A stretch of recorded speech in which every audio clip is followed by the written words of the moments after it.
राकेश के दादाजी उसे बहुत प्यार करते थे। वो भी उनको बहुत चाहता था। उसके दादा पंडित सिद्धनाथ बड़े विद्वान और लोकप्रिय व्यक्ति थे। इलाके में दूर दूर तक उनका बड़ा नाम था। राकेश को अपने दादाजी के साथ रहकर बहुत कुछ सीखने समझने को मिलता था। वो उनसे ऋषि मुनियों की कहानियां सुनता था। उसे ये कहानियां बहुत अच्छी लगती थी, पर उसके पिता इस बात से खुश नहीं थे। राकेश का दादाजी के साथ बहुत अधिक हिलना मिलना उन्हें जरा भी पसंद नहीं था। वो सोचते थे कि राकेश अपनी पढ़ाई लिखाई छोड़कर कहानियां सुनने में लगा रहता है। राकेश को इस बात के लिए पिताजी से कई बार डांट भी पड़ चुकी थी। दादाजी उसके पिताजी के मन की बात समझ गए थे। वो अपने पुत्र की उपस्थिति में अपने पोते से दूर ही रहते थे। उन्हें अकेलापन हमेशा खलता रहता था। राकेश का मन भी इधर बहुत उदास रहता था। दादाजी का साथ ना के बराबर ही रह गया था। दादाजी का उदास चेहरा उसे बिल्कुल भी अच्छा नहीं लगता था। इधर एक खास बात हुई कि उसके पिताजी को एक माह के लिए बाहर जाना पड़ गया। इस बीच उसे दादाजी के साथ सोने बैठने का अच्छा अवसर मिल गया। वो महीने भर तक उनके साथ साथ ही रहा। स्कूल के समय को छोड़कर उसका सारा समय उनके ही साथ बीतता था। इस बीच उसे दादाजी से बहुत कुछ सीखने को भी मिला। उसे कई नई श्लोक तथा कविताएं याद हो गईं। अपने सहपाठियों के बीच उन्हें सुना सुनाकर वो खूब वाहवाही भी लूटता। पिताजी का बाहर से लौटने का समय हो रहा था। राकेश को चिंता थी कि अब फिर वो अपने दादाजी से अलग हो जाएगा। उसका जो होगा सो होगा ही। दादाजी का चेहरा भी फिर से मुरझा जाएगा। उसने सोचा, पिताजी के आने से पहले ही कुछ करना चाहिए। उसने दादाजी से इस बारे में पूछा, पर वो भी कोई रास्ता निकालने में असमर्थ थे।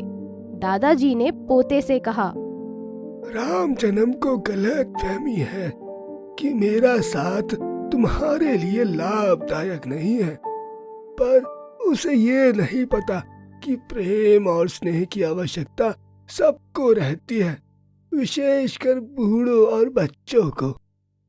तुम्हारे पिताजी को तो ना तुम्हारे पास रहने का समय है, ना मेरे पास। मैं तो वैसे भी बूढ़ा हूँ, मेरे पास वो क्यों बैठेगा। हम दोनों का समय आराम से कट रहा था, ये भी उसे मंजूर नहीं। आप कुछ कीजिए ना दादाजी, उसने उदास होकर कहा। मुझ बूढ़े की बुद्धि में आजकल की बातें नहीं आती। मैं नहीं समझ पाता कि मैं कुछ कर सकता हूँ। दादाजी बोले।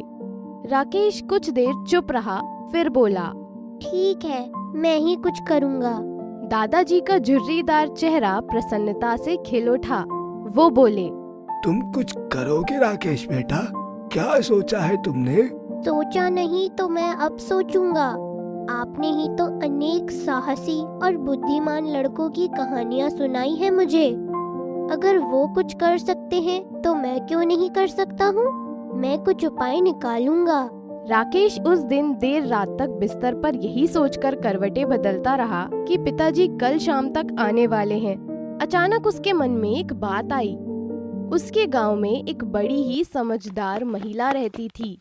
उनकी अकल के कारण ही लोग उन्हें अकीला बुआ कहते थे। उनके पास लोगों के सभी प्रश्नों के जवाब मिल जाते थे। उसने मन ही मन निश्चय किया कि कल सुबह ही वो अकीला बुआ से मिलेगा।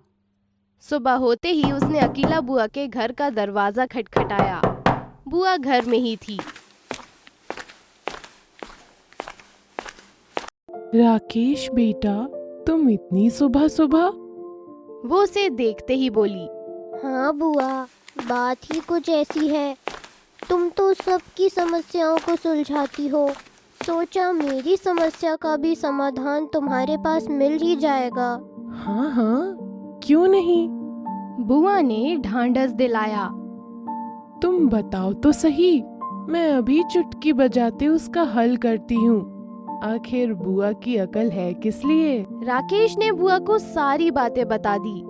सारी बातें सुनकर बुआ प्रसन्नता से चहक उठी। इसका समाधान तो अभी हो गया।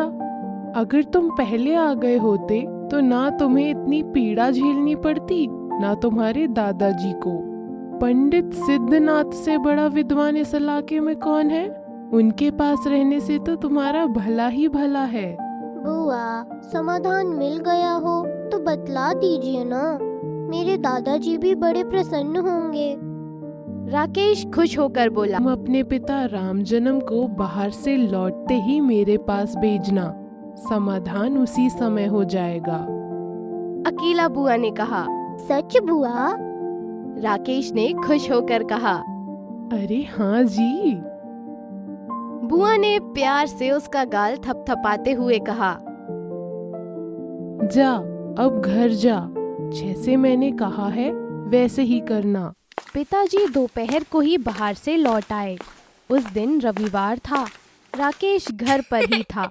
दादाजी खाना खाकर आराम कर रहे थे। राकेश ने थोड़ी देर तक प्रतीक्षा की। पिताजी हाथ मुंह धोकर निश्चिंत हुए तो उसने कहा, अकीला बुआ ने आपको बुलाया है। अकीला बुआ बुलाए और कोई ना जाए, ये हो ही नहीं सकता था। रामजन्म घर निकलकर बुआ के घर की ओर बढ़ गए। मुझे क्यों याद किया बुआ? रामजन्म ने पूछा। बैठो बैठो। बुआ ने उनके लिए एक चारपाई सरका दी और स्वयं नीचे बैठ गईं। क्या बात है बुआ? रामजन्म ने उत्सुकता से पूछा। बात ये है रामजन्म कि मुझे 200 रुपए की जरूरत पड़ गई है। क्या तुम प्रबंध कर सकते हो? रामजन्म सहसा चुप हो गए। बुआ जानती थी कि रामजन्म के पास रुपयों की कमी नहीं है, पर वो थोड़ा कंजूस है। मैं तुम्हें इन रुपयों पर ब्याज भी दूंगी। बुआ ने कहा। 100 पर 20, अर्थात 1 महीने में 40। तब तो 5 महीने रुपये आपके पास छोड़ दूं तो ब्याज के ही 200 रुपए हो जाएंगे। रामजन्म ने खुश होते हुए कहा। हाँ, और अगर 10 महीने छोड़ दो तो 400। तुम्हारा 200 का 200 बरकरार। बोलो, क्या मुझे रुपए दे रहे हो? क्यों नहीं बुआ, क्यों नहीं? रामजन्म बोले। जब आप ब्याज देंगी तो मैं रुपए क्यों नहीं दूंगा?